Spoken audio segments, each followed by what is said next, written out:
సహాయాన్ని కోరుకుందాం, ప్రార్థన చేసుకుందాం. అందరం కూడా తల ఉంచుదాం, కళ్ళు మూసుకుందాం. ప్రభువా, ఈ రాత్రి మీరు మాతో మాట్లాడండి అయ్యా. ప్రభువుని హృదయపూర్వకంగా వేడుకుందాం, ప్రార్థన చేసుకుందాం. పరిశుద్ధుడైన తండ్రి, వాక్యమైనటువంటి దేవా, తమ పాదములకు వందనములు స్తోత్రములు చెల్లిస్తున్నాము నాయన. ఈ రాత్రికాల సమయంలో ఇంతవరకు పాడిన పాటల ద్వారా మీరు మహిమ పొందినందుకు స్తోత్రములు అయ్యా. ఈ సమయంలో చదివిన లేఖనము ద్వారా మీరు మాతో మాట్లాడండి. ప్రతి వారికి వినగలిగిన చెవులను, గ్రహించగలిగిన హృదయమును దయచేయండి. వినుబుద్ధిని పుట్టించండి. ప్రతి విధమైన అల్లరి నుంచి విడిపించండి. ప్రభువా, ఈ రాత్రి మీరు మాతో మాట్లాడి సహాయం చేయండి. ఈ దాసుడినైన నన్ను దయతో జ్ఞాపకం చేసుకోండి, బలపరచండి అయ్యా. మీ యొక్క ఆత్మను నాకు అనుగ్రహించండి. ఈ అభిషేకము నా పైన ఉంచండి. ఎవరికి అర్థమయ్యే రీతిలో మీరు బోధించి సహాయపడుతూ రమ్మని యేసు ప్రభువారి నామం పేరిట ప్రార్థన చేసి వేడుకుంటున్నాము తండ్రి, ఆమేన్. మన ప్రభువును రక్షకుడైన యేసు క్రీస్తు ప్రభువారి అత్యున్నతమైన ఘనమైన నామం పేరిట ఈ రాత్రికాల సమయంలో చేరి వచ్చిన వారందరికీ, యంత్ర శబ్దము ద్వారా వింటున్నటువంటి వారికి ప్రభు నామం పేరిట వందనాలు చెల్లిస్తున్నాను. పిల్లరా, అందరికీ వందనాలు. మనం చదువుకున్న లేఖన భాగాన్ని ధ్యానించబోయే ముందుగా గత వారములో మనం ఏ వాక్యం శనివారం ధ్యానం చేసాం చెప్పండి. శనివారం ఏ వాక్యం విన్నాము?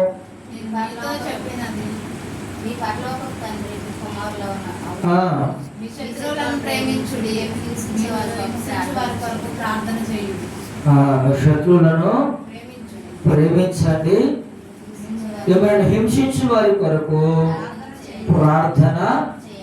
శత్రువులను ప్రేమించాలి, హింసించే వారి కొరకు ప్రార్థన చేయాలి అని మనము గత వారములో విన్నాం. ఈ యొక్క దినాన మనం చదువుకున్న లేఖన భాగము ఆది కాండము 12వ అధ్యాయము 8వ వచనాన్ని మనం చదువుకున్నాము. చూడండి, ఇక్కడ ఏమని రాబడింది? అక్కడ నుండి అతడు బయలుదేరి, అతడు అనగా అబ్రహాము, అతడు బయలుదేరి బేతేలుకు తూర్పున ఉన్న కొండకు చేరి పరమటన ఉన్న బేతేలుకును తూర్పున ఉన్న హాయికిని మధ్యన గుడారము వేసి అక్కడ యెహోవాకు బలిపీఠమును కట్టి యెహోవా నామమున ప్రార్థన చేసెను. చాలు. చూడండి, ఎవరైనా అబ్రహాము పిల్లరా దేవుని యొక్క మాటకు విధేయుడయ్యాడు, దేవుని యొక్క మాటకు లోబడ్డాడు. అతడు ఈ 12వ అధ్యాయము మొదటి వచనములో మనం చూస్తే చూడండి, యెహోవా అన్నాడు, దేవుడు అన్నాడు అబ్రహాముతో, నీవు లేచి నీ దేశము నుండి, నీ బంధువుల యొద్ద నుండి, నీ తండ్రి ఇంటి నుండి బయలుదేరి నేను నీకు చూపించు దేశమునకు వెళ్ళుము అని చెప్పాడు. ఎవరు చెప్పారు? దేవుడు చెప్పాడు. ఎవరికి చెప్పాడు? అబ్రహాము చెప్పాడు. ఏమని చెప్పాడు చూడండి, ఏమని చెప్పాడు?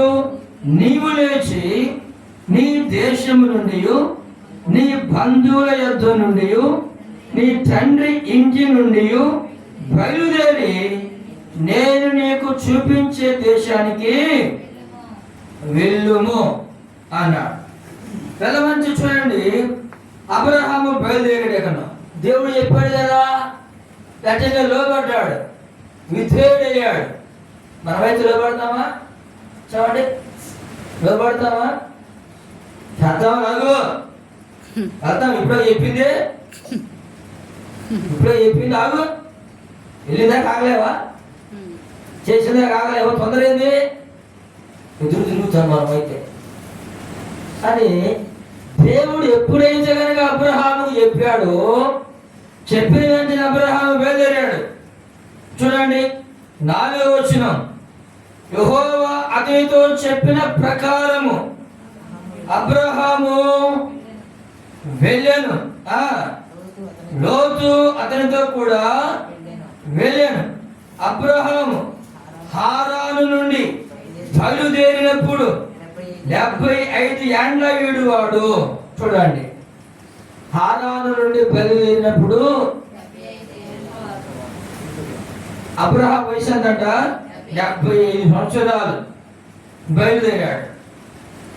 చూడండి 5వ వచనం, అబ్రహాము తన భార్య అయిన శారాయిని, తన సహోదరుని కుమారుడైన లోతును హారానులో తానును వారును అర్జించిన యావదాస్తిని, వారు సంపాదించిన సమస్తమైన వాటిని తీసుకుని కానాను దేశమునకు వెళ్ళుటకు బయలుదేరి కానాను దేశమునకు వచ్చిరి. చూడండి, ఎక్కడ వచ్చారంట? కానాను దేశమునకు వెళ్ళుటకు బయలుదేరి కానాను దేశానికి వచ్చారు. అలాగొచ్చారంట, కానాను దేశానికి వచ్చారు. ఎక్కడి నుంచి? హారాను నుంచి. ఎక్కడి నుంచి అంట? 4వ వచనం చివరి భాగంలో ఉంటుంది చూడండి, అబ్రహాము హారాను నుండి బయలుదేరి. ఎక్కడి నుంచి బయలుదేరాడు? మనం ఆడ నుంచి బయలుదేరితే వాడికి వెళ్ళాలో మనకు తెలుసు కదా. అట్లాగని అబ్రహాం ఎక్కడి నుంచి బయలుదేరాడు, ఎక్కడికి వెళ్తున్నాడు కూడా మనం ఏం చేయాలి? తెలుసుకోవాలి. ఎక్కడికి వెళ్తే మాకు ఎందుకు ఇలాంటివి ఉండకూడదు. ఎక్కడికి వెళ్తున్నాడు మనం ఏం చేయాలి? అబ్రహామును తెలుసుకోవాలి. మనం ఏం చేస్తాం? స్లేవులు ఎక్కడికి వెళ్తున్నారు, లోకుల సంగతి చూస్తుంటాం మనం. ఎవరు వస్తున్నారు, ఎక్కడికి పోతున్నారు, ఏం చేస్తున్నారు? ఇక ఫోకస్ అంతా వాళ్ళ మీదే. వాక్యం మీద ఉండదు, దేవుని మీద ఉండదు, భక్తి జీవితం మీద ఉండదు. కానీ వాళ్ళు చూడనట్టే ఉంటారు. పక్కంతో అంతా కూడా ఏం చేస్తారు? సీసీ కెమెరా రాకపోయినా చూసినట్టుగానే చూస్తూనే ఉంటారు. ఇక ఆ సీసీ కెమెరా చూసినట్టు చూస్తూనే ఉంటారు. ఇక ఫోకస్ అంతా కూడా ఆ ఇంటికి ఎవరు వెళ్తున్నారు అని ఫోకస్ పెడతా ఉంటారు. గమనిస్తే అబ్రహాం ఎక్కడి నుంచి బయలుదేరాడట? హారాను నుంచి బయలుదేరాడు. ఎక్కడికి వచ్చాడు? కాబట్టి కానాను దేశానికి వచ్చాడు. చూడండి, కానాను దేశమునకు వచ్చి అప్పుడు అబ్రహాము షెకెమునందలి ఒక స్థలము దాకా ఆ దేశ సంచారము చేసి మోరే దగ్గర ఉన్న సింధూర వృక్షము వద్దకు చేరెను. అప్పుడు కనాను దేశములో నివసించిరి. చూడండి, అబ్రహాం ఏ దేశంలో నివసించాడు? కానాను దేశంలో అబ్రహాము నివసించాడు. ఎక్కడి నుంచి బయలుదేరి వచ్చి? హారాను నుండి బయలుదేరి వచ్చి కానాను దేశంలో నివసించాడు. ఆ తర్వాత చూడండి 7వ వచనము, యెహోవా అబ్రహామునకు ప్రత్యక్షమయ్యి నీ సంతానమునకును ఈ దేశం ఇచ్చేదనని చెప్పగా అతడు తనకు ప్రత్యక్షమైన యెహోవాకు ఒక బలిపీఠము కట్టెను. చూడండి, ఏం కట్టాడంట? తనకు ప్రత్యక్షమైనటువంటి యెహోవాకి ఏం చేశాడు? అతడు తనకు ప్రత్యక్షమైన యెహోవాకు బలిపీఠం కట్టాడు. 8వ వచనం, అక్కడి నుంచి కానాను దేశము నుంచి అక్కడ నుండి అతడు బయలుదేరి బేతేలుకును తూర్పున ఉన్న కొండకు చేరి పడమటనున్న బేతేలుకును తూర్పున ఉన్న హాయికిని చూడండి. ఎక్కడికంట చూడండి, మాట గమనించండి. పడమటన ఉన్న బేతేలుకును తూర్పున ఉన్న హాయికిని మధ్యన గుడారము వేసి అక్కడ యెహోవాకు బలిపీఠము కట్టి యెహోవా నామమున ప్రార్థన చేశాడు.